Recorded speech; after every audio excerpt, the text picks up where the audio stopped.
O ito naman Audrey, ngayong araw po ay tatalakayin natin ang isang makulay at masayang kaganapan na magdadala ng saya at kaalaman sa publiko. Ito ay ang All Aboard Expo 2025. Isa po itong malaking pagtitipon na para sa mga board game enthusiasts sa bansa na inihanda po ng Lungsod Quezon katuwang ang Gaming Library. At upang ibahagi sa atin ang mahalagang detalye patungkol dyan, ay makakausap po natin ang City Administrator ng Quezon City Government na si Mr. Mike Alimurong at ang CEO ng Gaming Library na si Mr. Hans Kenner Fernandez. Magandang umaga po at welcome sa Rise and Shine Pilipinas. Ay, magandang umaga po.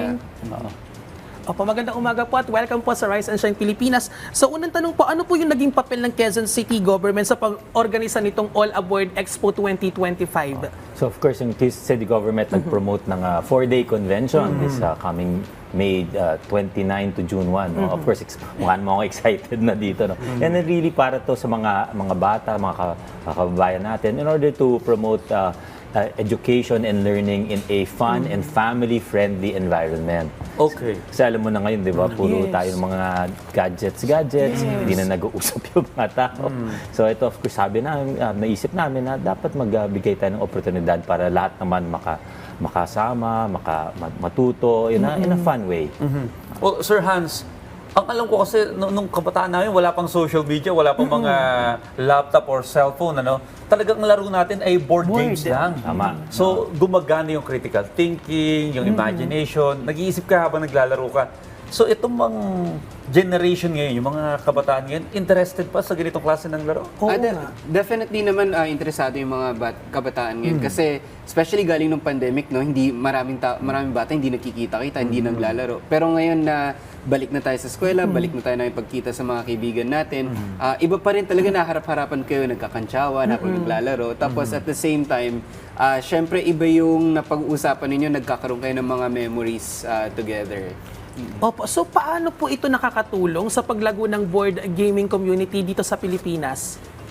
First and foremost siguro yung convention natin, no, mas maganda talaga pag nagtitipon-tipon yung mga tao. Tapos nagpapakita po tayo ng mga bagong mga modernong designer na board game na unang-unang beses pa lang nila masusubukan. Actually, dito sa convention natin, lagpas 10 yung i-release dito sa Pilipinas na first time. Ganon. So, kung ikaw ay mahilig mag-discover ng mga bagong strategy games, mga ganon, dito mo unang masusubukan. Well, nagkaroon na ng papel ang city government, ano? So, bakit po kayo nakibahagi sa ganitong activities? Ito po ba may malaking tulong din sa mental health ng mga kabataan?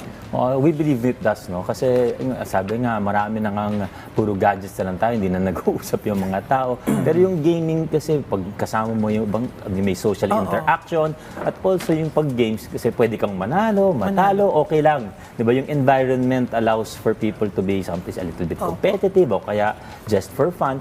Pero hindi na masyadong wala siyang pressure diba? So kahit anong games pwede matuto. So yung maganda sa board game convention to, lahat ng ages pwede. So ito po ba ay kompetisyon? May mga kategorya po ba ito? Paano po ito tumatakbo?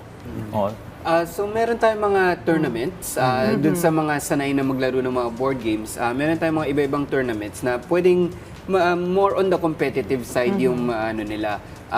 Pero marami rin naman tayong mga board games na yung pangbaguhan. So, may tinatawag tayo yung parang board game journey na pag pumasok kayo dun sa convention natin, may parang guide siya na tinuturuan kayo kung paano magsimula as a level 1 gamer hanggang level 5. So, para itong workshop muna? Workshop. May mga workshops din po tayo na Bukod pa yung workshop? Bukod pa Alright. po doon. Ano yung ginagawa naman sa workshop? Ano yung Meron po tayo, nakipag-partner po tayo with Ateneo de Manila University para magkaroon ng isang leadership workshop. Pero ginagamit yung board games. So parang natatry nyo yung mga konsepto na tinuturo sa isang workshop seminar, pero nilalaro nyo na kagad para napapractice na. Kasi yung pamangkin ko mahilig sa board game, baka interesado siya, nanonood siya ngayon. Ano po ba yun? Bumibisita po ba kayo sa mga lalawigan, sa iba't ibang bahagi ng Pilipinas para magsagawa ng tournament or yung Or workshop? mainly dito lang sa Metro Manila? Mainly, ito yung pinakaunang malaki. Of course, we're in partnership with the Quezon City government. So, sobrang saya namin. Tapos, inaanyayahan namin lahat ng tao. Hindi lang naman pang QC to pang lahat ng tao sa Pilipinas. Okay. Meron po ba kayong mga social media accounts na ina-announce nyo kung saan gaganapin ito at yung mga iba pang details para malaman ng mga interested po nating mga kababayan? Yes. Of course, may official website naman yung gaming library tungkol sa event at promoted din po siya, of course, sa aming Quezon City Facebook page. You know? So, nandun lahat ng mga announcements tungkol kung ano yung contents ng event. No? So, makikita na pwede kayo sumali sa mga tournaments, but also just to come and play. No? So, ayaw namin encourage naman lahat na it's an open environment na kahit wala kang alam sa mga board games or baguhan, gusto mo matuto ng bagong game, pwede yan. Kasi may mga coaches na who will be present. So pwede kang from table to table, pwede kang humiram ng games kahit wala kang dala. At matuto ng anong game ang gusto nyo. Hindi to pambata lang, ha? No, lahat pwede yan. Lahat pwede. All ages. Kami pareho eh. Kasama kami dyan. No? It's open to all. No? Kailan po nagsimula ito? So yung gaming library po, 14 years na. Ang tagal na Pero rin. yung ganitong pagtitipon-tipon ng community na maglalaro together, siguro mga 12 years na po siya. Nasa Lumaki na ilang mga lumaki. miyembro yung kasali? So yung last year po, umabot tayo ng mga 1,800 people. grabe na din. Well, Pero hopefully, sa mga susunod na taon, international na, no? Oo. Makipag-invite kayo ng So mga actually, foreign. marami na pong international na ngayon. So, maraming darating na foreign publishers, foreign designers, even may mga foreign guests. Of course, sa amin sa Quezon City, ito also promoting tourism sa Quezon City. So excited din kami dahil marami pong darating na outside of Quezon City. So it also promotes the city, no? Na ipapakita ko na nagagawa naman ng syudad namin. Okay. Well, Sir Mike, bilang panghuli, no? Anong advice mo sa mga magulang na medyo may interest na isabak dito yung kanilang mga anak? Of course, inaanyayahan namin lahat ng mga magulang at mga bata na pumunta po sa 4-day board game convention no, on May 29 to June 1. So ito po oportunidad para sa lahat para mag-enjoy, matuto, magsaya kasama ng mga iba. Kasi po yung mga board games is an opportunity also for critical thinking to learn. No? So yun po yung gagawin natin.